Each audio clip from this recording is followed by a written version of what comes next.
Alright, all you glorious gamers out there. Welcome to the PlayerStoo Podcast, the video game podcast for gamers like you, by gamers like you. You can find PlayerStoo on all the social media, that's Facebook, Twitter, YouTube, Instagram, the lot. You can also find our written content over at PlayerStoo.com, that's PlayerStoo.com.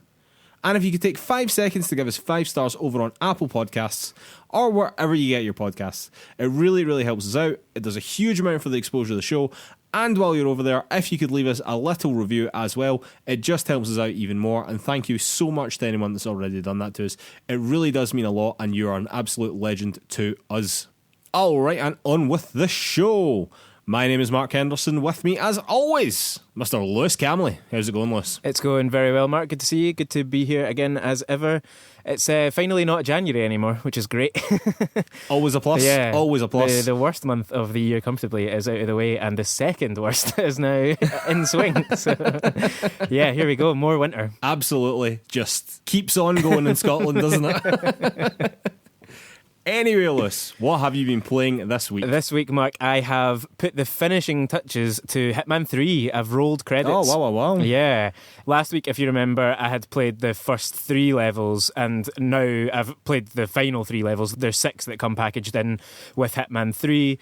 And yeah, it's kind of more of the same, Mark, to be honest, but each level just adds a little bit of something new. It's either, quite compact or quite vertical or splayed out over a big area in terms of the footprint of the map. So there's always tons to try out and get excited by within each level.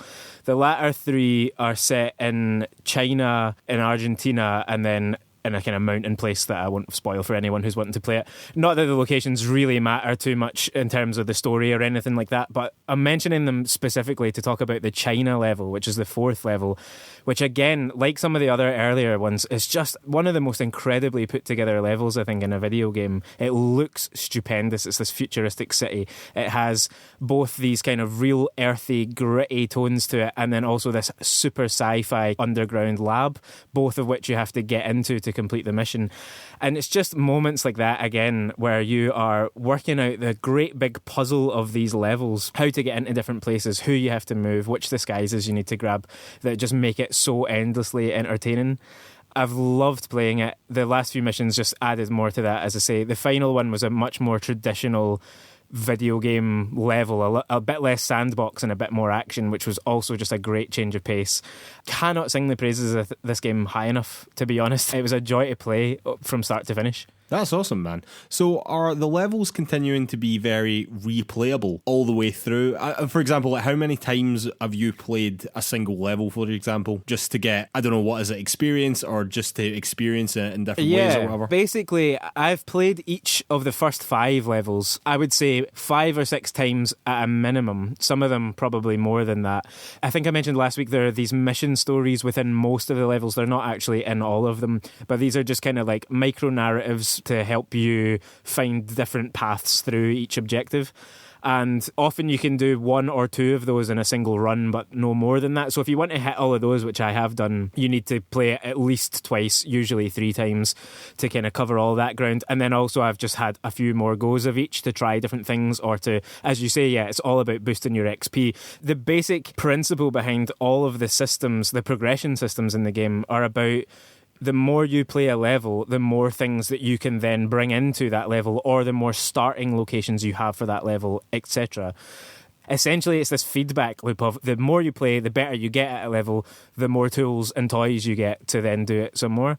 So that's been the case for, as I say, the first 5 levels. The 5th level I found to be quite buggy, to be honest, and I didn't play that one quite as much. I had 3, possibly 4 in the end, hard crashes, like fully out of the game. Not a full system reboot, but I had to close out of the whole application, reboot the game, load it in again. Right. That's not ideal. And it's not the first time. Like, there has been at least 1 or 2 other hard crashes before that, and several other smaller bugs, achievements that won't ping and that sort of thing. In saying that, the rest of the game, it feels quite polished in other ways, so I'm hoping those are things that they'll just pick up with a patch. Most of the other levels were broadly fine. That 5th one was particularly buggy. And then the 6th level I haven't replayed as much because, as I say, it's much more of a straightforward video game mission. you've got kind of one target and there's only really one or two ways to go about it, so I probably won't play that one as much, but it is a totally thrilling level and a really good finale to the game. So if you haven't played it yet, and if you're going to come to it a bit later, if they were to put a couple of patches in that stabilises some of those wee bugs and issues, there's nothing that I could say against this game. Basically, if it's not for you, it won't be for you. If you're not into stealth and the kind of action puzzle almost that each level is, if you're not into that, then you're not going to get anything from this. But if stealth games are at all your thing, you owe it to yourself to play this, I think. Nice one, man. That's very awesome. I definitely have to give this a go at some point. What about the other games? What about Hitman 1 and Hitman 2 that you can play as part of Hitman 3, if that makes sense? Obviously, if you've bought the games beforehand. So, as you sort of mentioned, Hitman 3 acts as a bit of a launcher for those other games in the same way that Hitman 2 did before. And honestly, Mark, I am definitely going to get those other levels. Oh, man, that's awesome, dude. That's great. I'm still trying to work out the best/cheapest way of doing that, because to buy them full price from PSN is... Just fucking buy them, man. Well, just it's get on with it. inordinately expensive on PSN, to be honest, for two older games now. But I'm going to get them by hook or by crook. And if the only sensible way of getting them is just to buy them from PSN, I will, because I just want more of it. I might play the other missions in a slightly more casual way, because it did feel, as much as it was kind of these 6 independent levels and I wasn't paying that much attention to the story, I was playing it like a normal game where I just wanted to kind of get through and see the end. But the other missions, I don't feel like I need to do that quite as much. And I've played 1 or 2 from Hitman 1 as well, so definitely at some point I'll be playing those missions, Mark. That's awesome, man. I'm very, very glad you've enjoyed it, because I know that you were quite excited about it. I knew that you wanted to get into the previous Hitman games, and for various reasons that just didn't happen. So I'm glad that this one has landed very solidly with you, even though there's a few crashes here and there. And what about yourself, Mark? What have you been playing? It's more Persona 5, isn't it? 37 hours in, and I feel as if I've got a grasp of what's happening in the game. I might be just about a third of the way through the game at 37 and a half hours. Yeah, it's long, man. It's long. To be honest with you, the more I'm playing it, the more I'm like, yeah, I'm really liking this. I'm really, really liking this. I would recommend this game to exactly 0 people. Oh, really? But I'm really, really enjoying it. Unless you're really into this stuff, do you know what I mean? Like, unless you like that very Japanese aesthetic, very anime style aesthetic that comes along with this game, or you're really into JRPGs, this game will not be for you. It absolutely won't. If you are a person who enjoys playing FPSs or action adventure games, this game is so unbelievably not that. Do you know what I mean? But it's great, and I really like it. The more that I play, the more that I'm thinking, oh, what actually brings this game together quite nicely is actually the characters that you accumulate along the way. Do you know what I mean? You're a silent protagonist, so it's sort of everyone else in the game. Right, okay. Part of the game is obviously to grow your relationships with these other characters, and in a lot of games that can be quite superficial, I think. And in this game it can be to a certain extent as well, I suppose, but I don't know, like, you feel as if you actually are learning a lot more about these characters. You do feel closer to them as the game goes on, and in turn you feel as though you're more connected to the game as well. It's really good, man. It's really good. You should never play it, to be clear. You should never ever play this game. You would hate it, but it's really good. The other game that I've been playing, Lewis, that I just want to throw in there. Yeah. I know I mentioned it last week a little bit, but I've been playing Fallout 1, the classic Fallout 1 that came out in, I can't even remember when it was, 1998 or something like that. Yeah, 97, 98, something like that. It's really, really good. It's really good as well. I don't know why I've supplemented a huge JRPG with a huge Western RPG, but that is what's currently happened. I'm really enjoying it, man. I actually thought that what would be pulling me through this game would be the story and the characters, much like Persona 5. But what I am surprised that I enjoy a lot in this game is actually the combat. Oh, really? Yeah. And for having a very rudimental combat system that's relatively basic and is totally based on D&D, like all these old school CRPGs are really, really D&D heavy, and you can see that in the game. Not that I've played any D&D, but I listen to podcasts where they do, so I understand some of the language. I've never played a game that felt more like playing D&D than this game, basically, and I don't even think that it was trying to hide that back in the day, you know? I think that might actually have been part of its appeal, but it's really good. I don't really have too much to say. Again, I'm playing a 90-plus hour JRPG and another RPG that is, 25 years old, or knocking on the door 25 years old. God. I'm sorry that this isn't interesting for the podcast, but I'm really enjoying both of them. Not at all. I mean, I think playing something old like the original Fallout, particularly given that you do still like the Fallout franchise, and also that you play a lot of modern RPGs. It's great to see where some of those roots are, and obviously the D&D influence overall of gaming is so prevalent that it's vast, great to go back and see one of those earlier games foreground that a bit more and kind of get to see how it all works. To be honest with you, man, that's sort of what it was. It was sort of a bit of a learning experience. Yeah. I went back to it to see what games were like then, particularly the Fallout games, which, as you said, I do like Fallout 3 and Fallout New Vegas were absolutely amazing games, and I love them both dearly, but I'd never played the first two. And I just thought, let's jump in, see what these are like. And if I don't finish them, I don't finish them. It's fine. I just want to understand the experience of playing the two classic Fallout games, And it's been absolutely great. And I'm going to finish it. And I'm probably going to play the second one through to completion as well. They're really, really good. Nice one. Yeah. I'm RPG mad at the moment, Lewis. So, yeah. Well, we'll be checking in on those games for the next 400 years by the sounds of it. But Oh, Jesus Christ. We so well. I'm worried about it a little bit. Anyway, Lewis. Time for the news. All right, news item number 1. Google has decided to end its video game production only a little over a year after Stadia launched. Google has shut down both of its gaming studios, one in Montreal and one in LA, affecting around 150 developers. Google have said that it will try, quotes, try to find them development jobs within the company, but ultimately some of those people will lose their jobs. All Stadia game development has ceased, meaning that there is no Stadia exclusive content in development, apparently outside of games which are due to release very soon. However, I am betting that there are no games which are due to release very soon. Industry veteran Jade Raymond has also left the company. Her job had been head of video game production, which no longer exists, so therefore she doesn't have a job anymore. Raymond had worked on the OG Assassin's Creed games back when they were new and interesting, and has also worked on Project Ragtag with Amy Hennig before that whole studio got shut down and whatever. So she's not had a huge amount of luck recently, to be honest with you, but she is a veteran of the industry and very good from many reports, it seems. Anyway, Stadia Vice President and General Manager Phil Harrison has made this statement regarding the shutdown. Creating best-in-class games from the ground up takes many years and significant investment, and the cost is going up exponentially. Given our focus on building on the proven technology of Stadia, as well as deepening our business partnerships, we've decided that we will not be investing further in bringing exclusive content from our internal development team, SG&E, beyond any near-term planned games. With the increased focus on using our technology platform for industry partners, Jade Raymond has decided to leave Google to pursue other opportunities.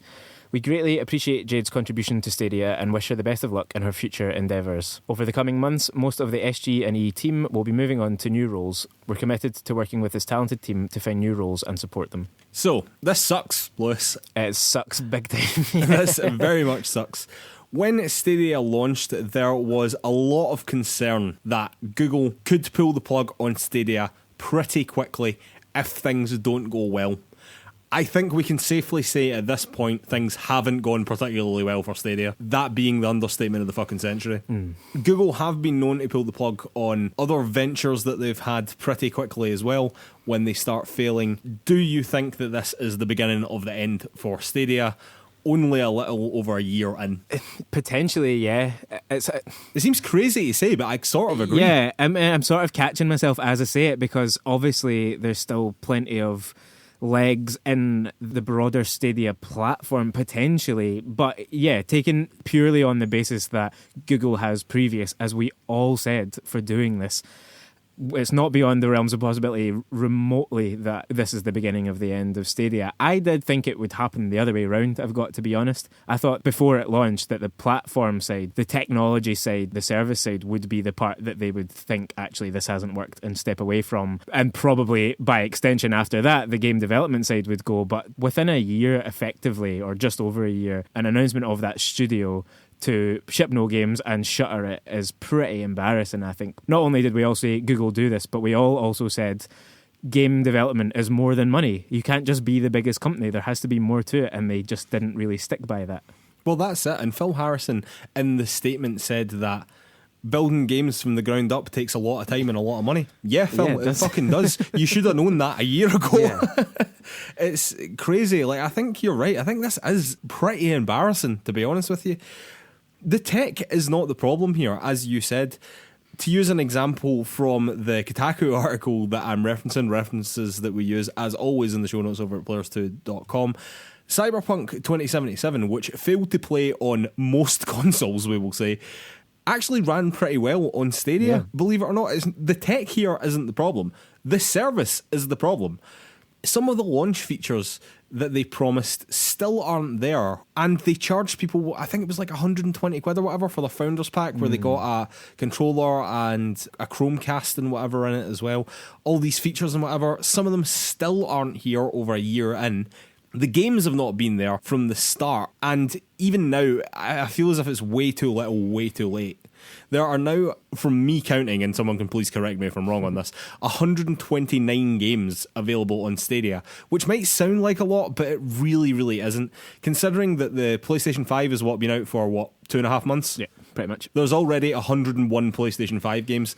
That's in that 2.5 month time period. So by the time that they rock round to a year, they will have blown past that number by miles and miles and miles. It really is the business model that is the disaster here. They're asking me to pay £9 a month, or I think it's $10 a month in the US, for the privilege of paying full price for games that I probably own elsewhere to use a service that is supplementary at best, you know? Yeah, absolutely. It's never been a particularly attractive offer. I think there are free routes. It's been a fucking horrible offer. It's a terrible deal. And that's it. And it's the one thing that might have brought people around to paying for that subscription, or even just getting into the Stadia ecosystem and, trying it out and eventually using it to buy some games, whether they be fresh games or older games. What they needed to do that was their own exclusive content. They needed good games to draw people into the system. But they needed that at launch, of man. Course they didn't need that years down the line. They needed that at launch. Absolutely. And like you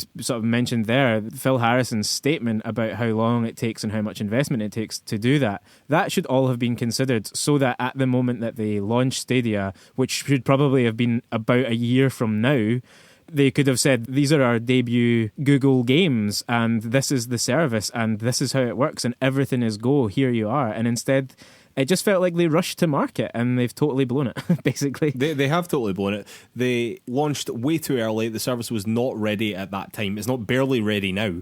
The tech does work, yes, but they did not deliver on a lot of their promises, particularly at launch. The system wasn't very good at that moment. I think a lot of people felt as if their 120 quid or $120, whatever it was wasted. And I think right now we can see that is correct, and that it was. And if they'd only come out in a beta, then, Lewis, if they'd only come out in a beta like xCloud did, then we might be having a totally different story right now. Do you know what I mean? There might be a lot more good faith on Google and on Stadia, but right now there is absolutely none, and quite frankly they don't deserve any. And in the face of what Xbox is doing with Games Pass and xCloud, I don't know that Stadia will ever have an answer for that, frankly. No, they simply won't, no.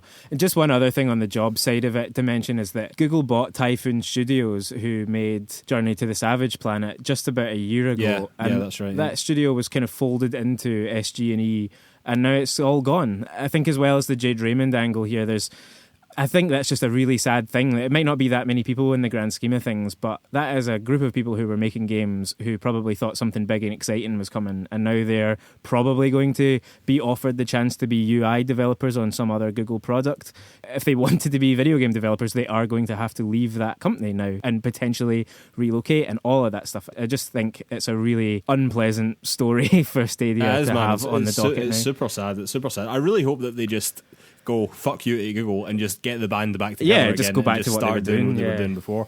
But I mean, you don't know what these people's lives are like. Do you know what I mean? They could have way moved on from that or whatever. Maybe somebody just wants the comfort of having a nice cushy Google job. Maybe, you know what I mean? Yeah. And I mean, totally fair enough. But yeah, sad is definitely right, I think. All right, news item number 2. The Nintendo Switch has outsold the 3DS, Lewis. The 3DS has sold 75.94 million units, but the Switch has now sold 79.85 million units, which is more. Now, this is not to be confused with the OG DS, which has sold a little over 154 million units and is the second best-selling console of all time behind the PlayStation 2. This is the 3DS only. Switch sales are up 7% year on year, and 27% of the sales are now from the Switch Lites as well, meaning it is tracking just behind the OG DS in terms of sales. But the Switch Lite in and of itself, without the OG Switch, is only a few thousand units away from the lifetime numbers of the Wii U already, which is just absolutely mad.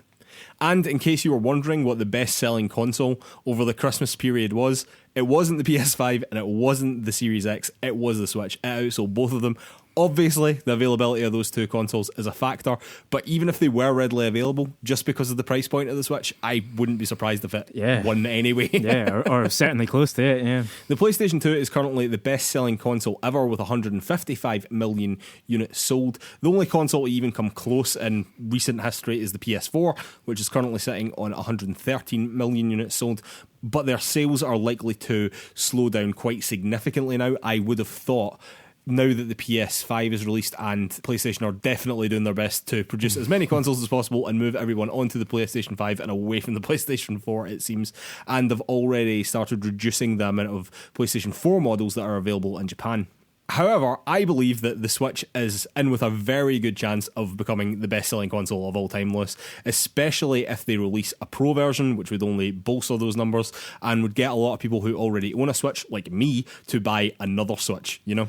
Yeah, I mean, in case anyone's a bit lost in all those numbers, the takeaway here is that the Switch is absolutely crushing it. That is the takeaway. I said a lot of numbers there. That is definitely the takeaway. It's insane how well the Switch continues to be doing. Yeah, and we had a lot of chats before the launch of the new PlayStation and Xbox consoles about whether or not the Switch would really suffer or whatever. And as you said, there's a lot of kind of caveats and reasons for some of these things, but my God, it is just such a popular machine. And yeah, if they do get round to releasing the Switch Pro, which just day by day seems more and more likely, I think there was some unequivocal statement from Nintendo this week about that as well. And so if that drops, their numbers are going to continue to climb. And yeah, I would not be surprised if they at least start pushing those PS2 numbers. They're about halfway there. There's a long way to go. But if this system has another 6 or 7 years in it, then absolutely it'll do that. Oh yeah, totally. If there's 6 or 7 years in it, it'll that definitely may be a do stretch, that. My God. Yeah.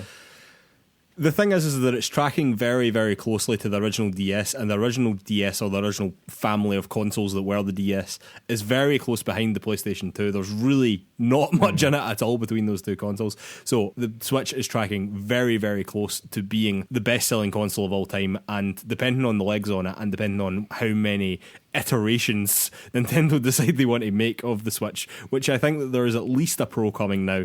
Yeah, they definitely could. They definitely could become the best-selling console of all time. All right, Lewis, news item number 3. Design director Drew Murray at The Initiative, which is Xbox's, quotes, quadruple A studio, which has just announced Perfect Dark, has said that he is stepping down this week. Murray has made this statement in a series of tweets. After 2 wild years helping start The Initiative and rebooting Perfect Dark, it's time for me to say a tearful and bittersweet goodbye to my team at The Initiative. It's been extraordinary working shoulder to shoulder with such a talented and experienced team, many of whom are great friends now, but my life outside of work needs more attention and headspace than I have been able to give it lately, so I'm stepping down from my role. Mystery surrounded the project when I joined the studio. I didn't know what kind of game it was, I didn't know it was going to be Perfect Dark, and I didn't know anyone on the team. My silver lining to all this is that I'm excited to join the screaming masses on Perfect Dark launch day to experience the game. So it seems pretty clear that he has stepped down for personal reasons, which is absolutely fair enough. If that is the best thing for him right now, or he thinks that that's the best thing for him right now, 100%, that is a very brave and very good decision, Absolutely. I think. Yep, definitely. However, from a game development point of view, losing a key member of the team like that, a director, is very rarely a good thing. It's not necessarily a bad thing, but it's almost never a good thing, you know? The only reason I bring that up is because I feel like it has been a very long time since Xbox have published a real home run game, you know? a game that was just 9s and 10s across the board. Everyone fucking loved it. Everyone was going crazy for it. It was just a huge part of the gaming zeitgeist. I just feel as if it's been a long time coming for Xbox now. To illustrate this, I just want to pluck some stats that I noticed from the Game of the Year Awards, specifically the Game Awards and the Spike Game Awards that came before that, basically Jeff Keighley's Game Awards. Do you know when the last time an Xbox published game was nominated for a Game of the Year award at those awards? Do you care to even hazard a guess? I mean, I can't think of anything in the last 2, 3, maybe 4 years. Beyond that, I'm not sure. It was 10 years ago. 2010 was the last time that an Xbox published game was nominated for Game of the Year. It was Halo Reach. That is mind-blowing in and of itself. In the same 10-year period, PlayStation have only failed to be nominated for Game of the Year in one of those years in 2014. So the disparity there isn't great. I think that the perception of Xbox games got to where it is, you know what I mean? Got to, Xbox has no games, blah, blah, blah, blah, blah. Because of stuff like this, you know what I mean? It's just outside of the zeitgeist a lot of the time, you know? Whereas, The Last of Us Part 2, for fuck's sake, you could hardly turn around without someone having a hot take about that. Ghost of Tsushima as well was absolutely huge. In previous years, Spider-Man, we had Demon's Souls, God of War, Christ, to not even mention that. Do you know what I mean? Like, there was just been so much recently. But even going back, there's just been so much from PlayStation as well. And I just feel as if Xbox just seem to be missing this critical AAA game, do you know what I mean? That they can just hang their hat on and go, yeah, we fucking killed it with that. Do you know what I mean? Since the Game Awards started in 2003, or it's being the Spike Game Awards / the Game Awards, Xbox have never won Game of the Year. Through all the Halos, through all the Gears of Wars. I'm not saying none of these games deserved to win Game of the Year, to be absolutely clear. And also, I'm not saying that this is necessarily a measure of all game success. Totally. And in those early days, particularly in those 360 days where Gears was booming, Halo was booming, like they were getting nominated all over the fucking place. Like they just never actually won Game of the Year. But since the Game Awards started, again, on the PlayStation side of things, PlayStation have only failed to be nominated for Game of the Year in 4 of those years since 2003. And in 2 of those years, there was a major PlayStation exclusive nominated for Game of the Year anyway, being Okami, which was actually published by Capcom, and Metal Gear Solid 3, which was published by Konami. So PlayStation representation was still there, even if it wasn't published by PlayStation themselves, you know? I don't know, like, I feel as if I want that for Xbox. And it's weird for me to say, as a self-admitted Sony pony, I want that for Xbox. And we'll talk a little bit more about the medium when we get to the shout-outs later on. But basically, that didn't land the way that I wanted it to either. And I just feel a little bit, about Xbox games right now. I just feel a little bit like, fuck, I just want them to smash it. I want an excuse to buy a Series X, basically. Yeah, I mean, it's an interesting set of stats you draw up there because, I mean, I didn't realise it had been as long as that since they've been nominated and all of that. And obviously, as you say, the Game Awards aren't by any stretch the measure of how good a game is necessarily. Certainly not. And can I just say, I've thrown this together pretty bloody quickly, so if any of that is wrong, please feel free to call me out. For sure. Right? and also, you know, I think if you looked at the Metacritic scores for a lot of Xbox published games, they wouldn't be amazing. Yeah. I want to cut across here, though, and say that Microsoft Flight Simulator this year did actually kill it. Oh, smashed it. It was a great game. Yeah, it was really, really good. Yeah. But I think, we're both kind of talking about these. It's like Forza every year as well, though. You know what I mean? Like, Forza every year is probably the best racing game of the year every time a Forza game comes out. Absolutely. You know? Probably the premier racing franchise at the moment, really. Oh, definitely. I think it is overtaken from Gran Turismo quite a long time ago, to be honest. and so that's not to say that Xbox is in disaster mode or they can't make a good game. None of that. I actually think what we're seeing, particularly over the last couple of years, but I suspect it's a strategy that extends further back, or maybe the two inform one another, is that these games, these kinds of 7 out of 10 games, shorter games, smaller games, are perfect for Game Pass. And, you know, we will talk a bit more about the medium in a wee bit, but the medium sounds to me, by all accounts, like a good game that you wouldn't pay full price for, which is exactly what Game Pass is about. And I worry that drive towards a platform full of content has come at the expense of having a couple of totemic killer apps. Yeah, they need a couple of premier games. You know what I mean? Don't get me wrong, I'm sure Halo Infinite is going to be one of them. I have very little doubt that will end up being a very good game. But in 2021, is a first-person shooter like that going to be nominated for Game of the Year? And is it going to win? Like, I would be very surprised, to be honest with you. Not that, again, I know that I'm talking a lot about Game of the Year, but that's not necessarily the measure of a great game. Of course, it isn't the measure of a great game. But games that are nominated in these categories and like best action game and things like that are just massive staples in gaming culture, not just in that year, but usually for years to come. Yeah, exactly. You know? And I just feel as if Xbox published games have just been missing for that for fucking ages now. Yeah, for far too long, definitely. It's a mark of the success of a platform holder when they have games that are really well respected in the industry. And plenty of Xbox games are respected, don't get me wrong, but just not on that level. The Last of Us Part 2 became the most awarded game of all time this year, I believe. And what did Xbox put out this year? Close to nothing, or last year, sorry. They delayed Halo Infinite. It should be considered in that conversation when it does release. Who's to say whether it will? And I think that's also, by the way, the other side of this, is that they have for too long lent on a couple of franchises. And even now we see they're bringing back Fable, they're bringing back Perfect Dark. But other than Avowed and one or two smaller games, where are their new ideas coming from? Those things that, Horizon Zero Dawn or Ghost of Tsushima, the stuff that PlayStation is doing to diversify its portfolio. I don't see those ideas coming through at Xbox again and again.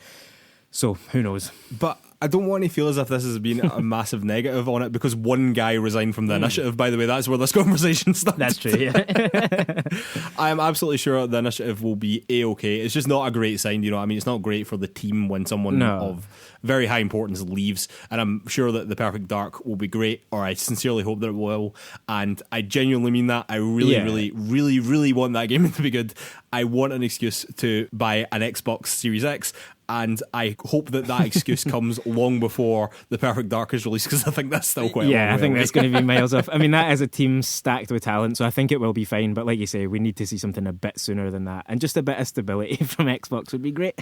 Yeah, maybe it'll be a Bethesda game. Who knows? Yeah. Yep. All right, listen, news item number 4. MLB The Show 21 will be the first PlayStation game to come out on Xbox. MLB The Show, for those that don't know, is Major League Baseball. That's what MLB stands for. And The Show is just the name of the series. It's sort of like Madden NFL, So MLB The Show has been a long-standing PlayStation exclusive developed by Sony San Diego. The team has been developing the series since 2006.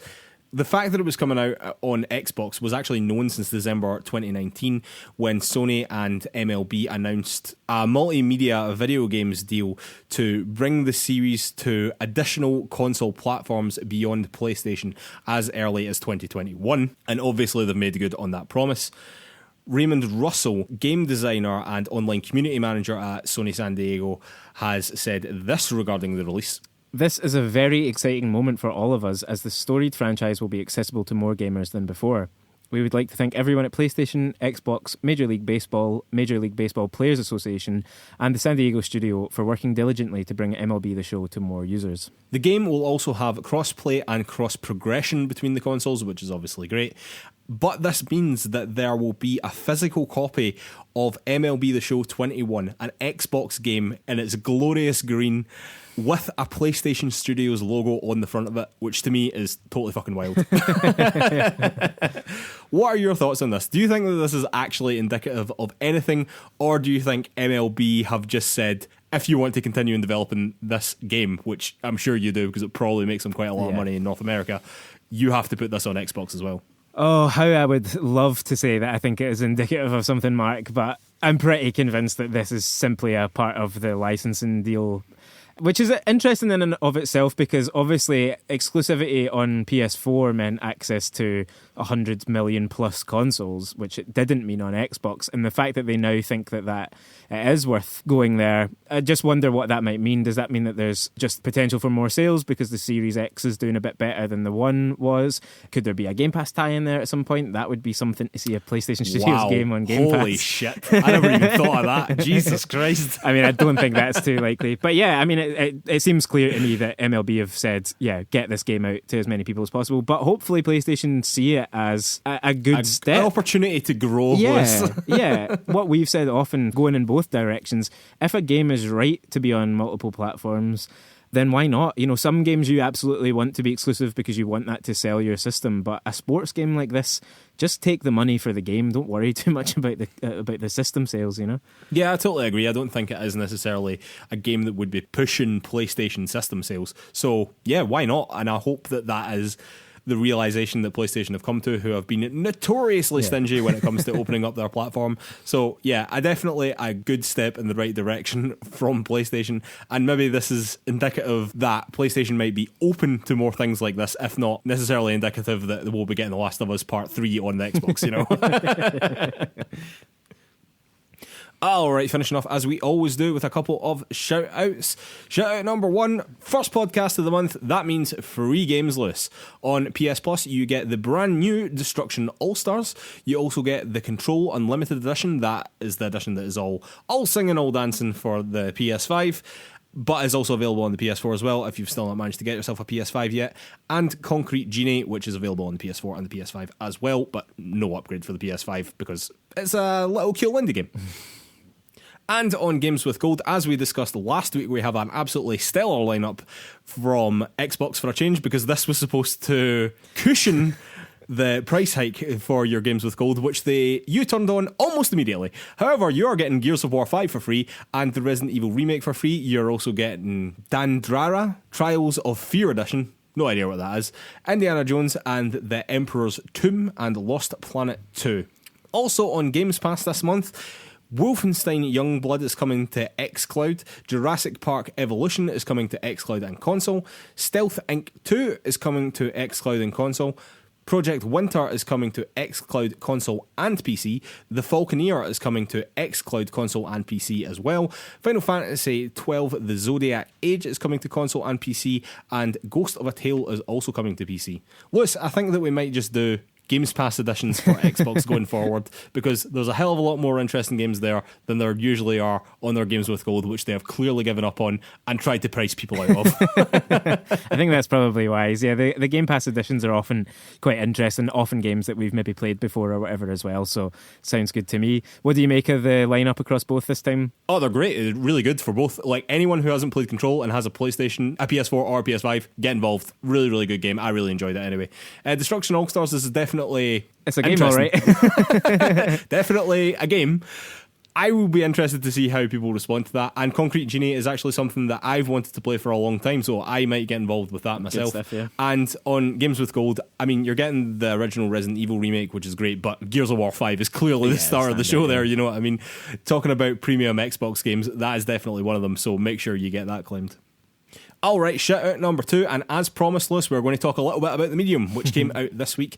The reviews are okay, but definitely not great, which is what I was hoping for this game. Like, I was really excited about this game. Yeah. So to hear that the review scores on Metacritic are 71 on the Series X and 76 on PC is a bit disappointing with all the will in the world. Do not be a slave to that Metacritic, but usually when you get consensus like that, it's difficult to ignore, you know? So honestly, this was a bit of a disappointment to me. I was waiting for this for quite a while. I honestly thought that this game could be something that was sneaky and actually turned out to be utterly brilliant. It seems that is not the case. It's not that home run Xbox game that I thought it could have been.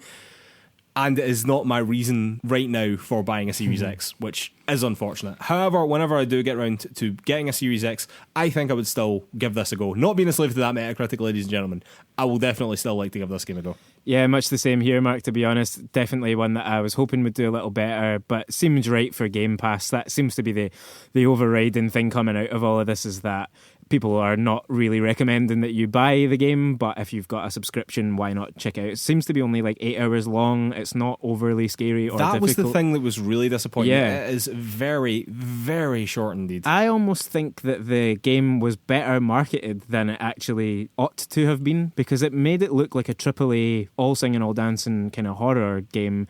And it sounds like in scope it's closer to a AA game, and it seems like the dual world mechanic, which is the most interesting thing, is sort of used reasonably sparingly, pretty much in set pieces by the sounds of it. Obviously I haven't played it, so some disappointments there, to be honest, but definitely if you've got Game Pass, why not take a look? If you've got Game Pass, why not? And I'm sure that is what Xbox are banking on. Yeah. And Bloober team who developed the game have actually said that they've already recouped their development costs, so fair play to them, and hopefully they make another horror game that I like a wee bit better, or I like a wee bit better in concept anyway. Or not even in concept, in execution. I want a better game. I want a 10. I want something that's got 10s across the board. Come on, Xbox. Alright, shout out number 3.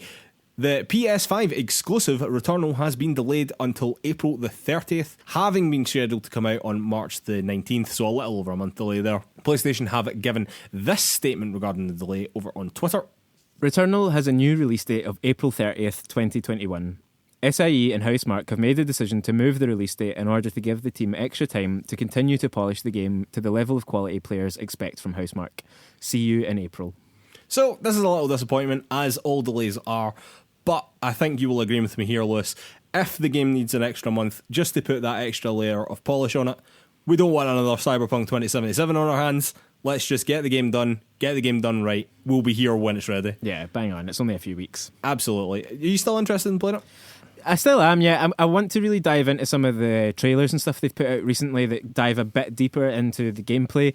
I was really intrigued when it first got announced. Then I started to see some of the combat mechanics and just immediately, because of my tastes, stepped back very slightly. But you just don't like guns, man. I just don't love guns. I don't love bullet hell kind of action, which this looks like it has in totally. At least in part. It absolutely does look like that. Which was sort of became my problem a little bit with Control as well. So anyway, having said all that, I want to see more. I'm definitely intrigued by the world and the kind of concept behind it also. If I don't play it myself, I could totally see me, whenever we're permitted to, sitting on the couch next to you, watching you play it kind of thing. So. I would be happy to have you over, Lewis, if that were permitted, but it's not, and it wouldn't be for a while, so we'll see what happens when that turns around. Alright, news item number 4. It has just been announced really not long before we started recording here that the Mass Effect Legendary Edition, e.g. the remake trilogy, has a release date of May the 14th. The Legendary Edition will include all of the games and over 40 DLCs, 4K HDR, overhaul of the visuals, enhanced performance, new models, shaders, effects, lighting, improved customization. You can play as the Mass Effect 3 female Shepard in all the games now, new weapon rebalancing, better macro controls, whatever they are. BioWare has also utilised AI upscaling on all the textures in all the 3 games, which is just for flavour. That's just a cool thing.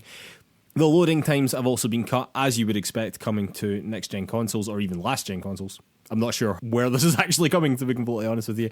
But one thing I do know is that BioWare haven't ruled out a Switch edition in the future.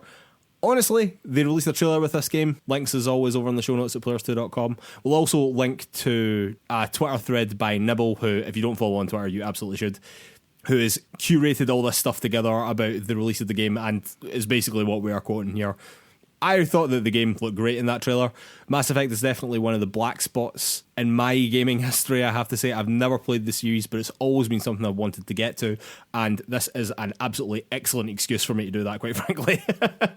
But Lewis, this game has hundreds of guns in it. What are your thoughts?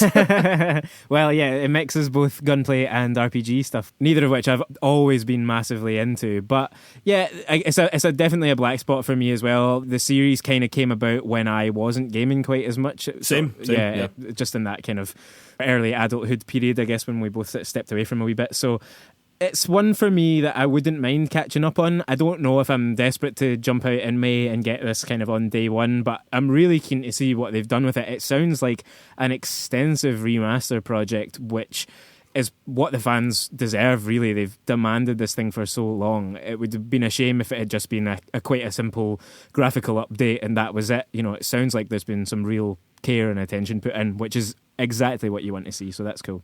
Well, I sincerely hope that it would have been, because I genuinely believe that the fans have basically willed this into existence. I really, really do. So yeah, I'm super happy for all the Mass Effect fans out there. I know that there are many, many, many, and hopefully after I play the Legendary Edition, I will be one of you too. All right, Liz. And with that, time for a beer, and then we'll be back with Topic of the Week. And we are back for Topic of the Week. Topic of the Week this week is our play-along of the Unfinished Swan. The Unfinished Swan is the first game by Giant Sparrow and Ian Dallas. This game was also co-developed, weirdly, by Sony Santa Monica of God of War fame, but they were a support studio in this game when PlayStation was really into doing indies. The game was published by Sony in October 2012 for the PS3, then came to the PlayStation 4 and Vita in 2014, and has recently, actually last year, September last year, only just come to PC. The story is told to you basically like a children's book, isn't it? That is entirely what it's going for. The chapter select screen is a book, and immediately it launches into a little narration about a boy called Monroe, whose mum has just died, and the orphanage that Monroe is sent to allows him to keep one of her hundreds of unfinished paintings, and the boy decides to keep her favourite, the titular Unfinished Swan. However, Monroe wakes to find that the swan has escaped from the painting and is going through a door that he's never seen before, so he makes chase and enters into a magical world. So it's all very children's story, isn't it? I mean, to be honest with you, this game, in terms of its prose, feels like a Roald Dahl novel to me. Even the illustrations that go along with the narration feel like Quentin Blake a little bit, or they're not a million miles away from that, you know what I mean? And just the some of the things that is said and the way things are written, it very much feels like Roald Dahl to me. However, Lewis, when you walk through this door, the game begins and you get control of the character.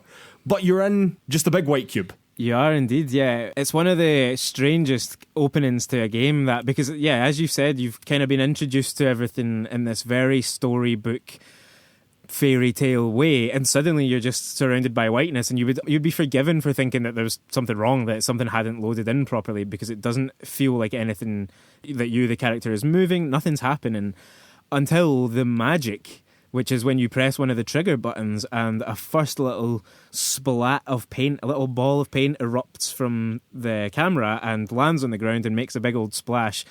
And suddenly you understand what the hell's going on here. And I really found that quite a remarkable moment when the first splashes of colour start to enter the world. An amazing fucking moment. It is such an incredible moment. Lewis, I sat there looking at that white screen with the tiny little dot in the middle of it, which is your crosshair, just thinking, all right, guess we're waiting for this game to load. Just sat there for an embarrassing amount of time, a definitely embarrassing amount of time, waiting for the game to load. Again, I started playing with the analog sticks, which made my character look about, but it is entirely white in all directions, and you would never know that you'd turned round. And it wasn't until I ended up playing with one of the triggers and ended up firing a couple of the paintballs around that it started to paint the world.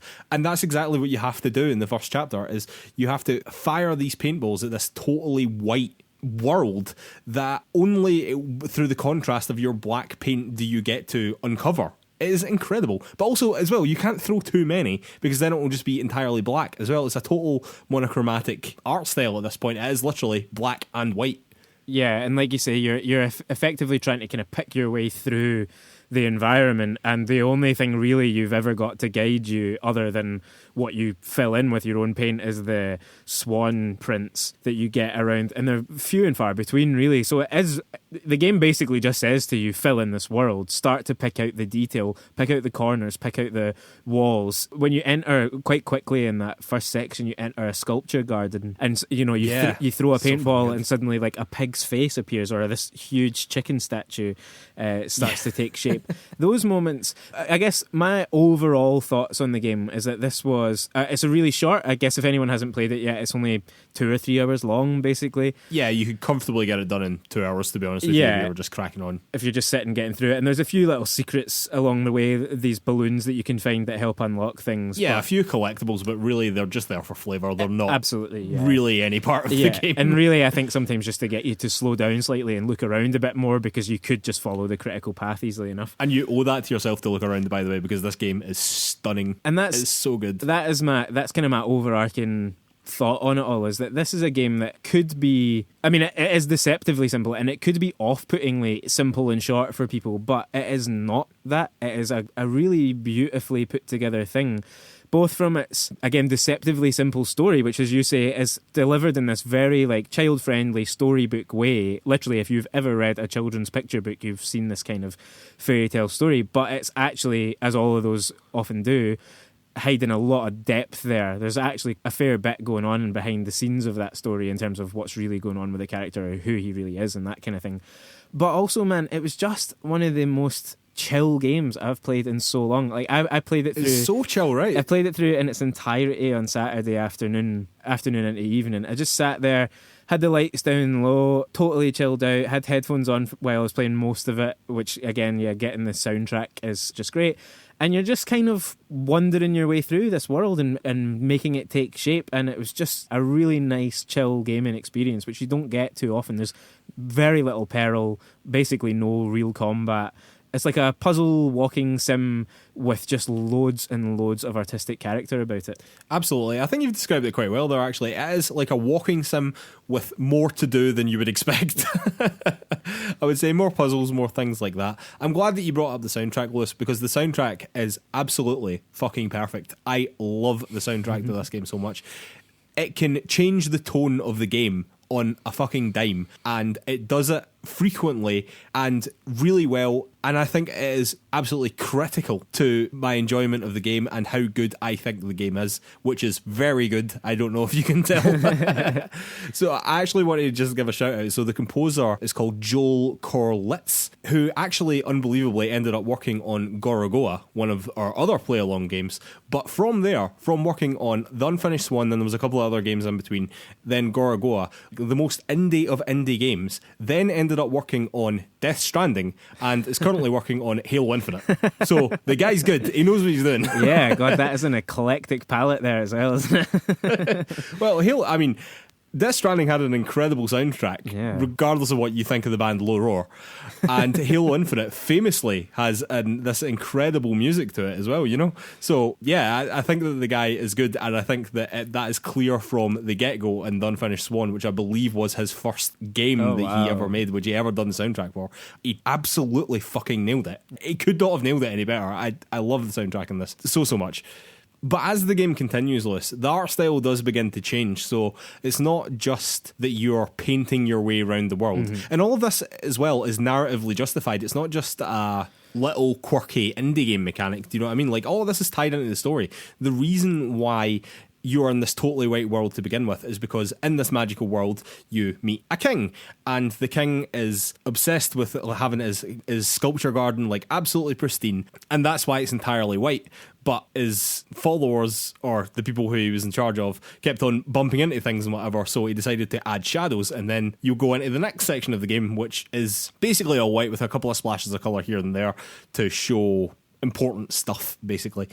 But it's just white with shadows then, you know what I mean? And it's great that the art style like ties into the narrative so well as well. Like, it's just justified in the story so much. It's great. It's so wonderfully told. And as you said, it is a lot like reading a kid's storybook. It's short, sure, but that doesn't mean that it's a bad story, you know? No, it doesn't mean that it's not interesting and, well, in this case, like quite abstract and really something to think about a lot, you know? Like, there's no clear, or I don't think necessarily, there's no clear message or meaning to the story necessarily, but you can derive a lot from it, you know? Absolutely that. I think that's a point I'm really keen to make, because I'm sure some people listening to this will be thinking, I'm an adult, I don't care about kids' books, so that sounds dumb. To be clear, it's not just for kids. Like, you could easily give this game to a kid, but if you're a kid, you're not going to take the same thing away from it as if you played it as an adult, you know? Not at all, yeah. And as I was kind of trying to indicate before, there is more going on in that story. Like you said there are layers to the king's story. Isn't just